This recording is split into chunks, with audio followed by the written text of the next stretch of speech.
ఇంకోటి కొట్టి స్పీచెస్ ఇవ్వద్దు. ఇప్పుడు కోలాటం పాటలు ఉన్నాయి, డాన్సులు ఉన్నాయి, డ్రామాలు ఉన్నాయి, శివాజీ డ్రామా. ముందు ఊర్లో ఏమేది రామాయణం నాటకాలు వేసేది, మహాభారతం నాటకాలు వేసేది, కనెక్ట్ అయ్యేవాళ్ళు వాళ్ళు. అట్లా మనము ఇవన్నీ విషయాలు ఊరికే స్పీచెస్ ఇస్తున్నాం చూడు. మన ప్రాచీన అట్లా స్పీచెస్ మీద బ్రతకలేదు వాళ్ళు, అన్ని రకాలుగా చేశారు. అట్లా చేసినందుకే జాతి బ్రతికింది. ఈ రోజు కూడా అది అవసరం.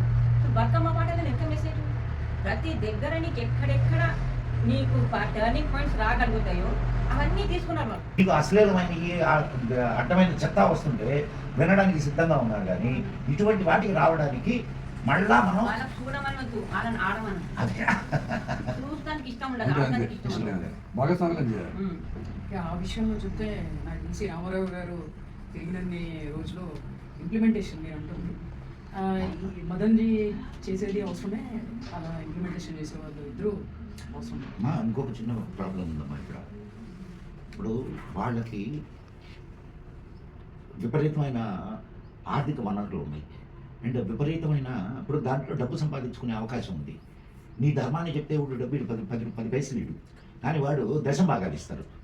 ముందు పాటలు కూడా ఎట్లా అవి జానపద గేయాలని ఎట్లా అటువంటి పాటలు ఉండేది అంటే వాటికి లోపల చైతన్యం మా అంటే ఒక పాట మా అవ్వ మాట్లా పాడేది. ఎంత గొంతు మంచిగా ఉండదు.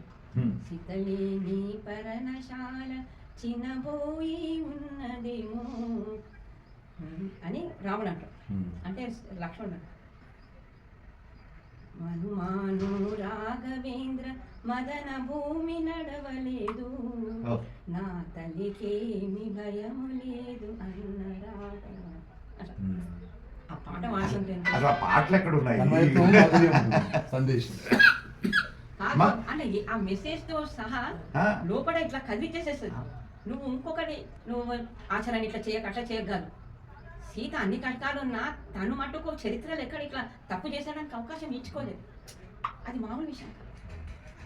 అవి పాటలల్లో వస్తేనే, స్పీచెస్ తోనే కాదు, పాటలలో వస్తేనే, వాళ్ళతో ఆడిపిస్తేనే, వాళ్ళతో పాడిపిస్తేనే చెయ్యాలి. నేను సత్యవాణి గారితో ఒక 10 సంవత్సరాలు వద్దామా ఇవి ఎవరో స్టేజ్ పిలుస్తున్నాం కదా, ఎవరో స్టేజ్ పిలిస్తే మనం చెప్పాలి. ఇంకొక చిన్న విషయం, మనం ఇద్దరం కలిసి ఊరికి వెళ్దాం.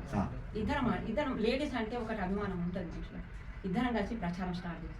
ఎవడో మనకు దక్షిణిస్తాడు, ఎందుకు ఇచ్చాను నాకు దక్షిణ, నా దేశం గురించి నా ధర్మం గురించి నేను చెప్పుకుంటే ఎవరు ఏమి ఇచ్చేది అందుకు ఎందుకు చేయాలి, మనము మన జాతి గురించి చేద్దాం.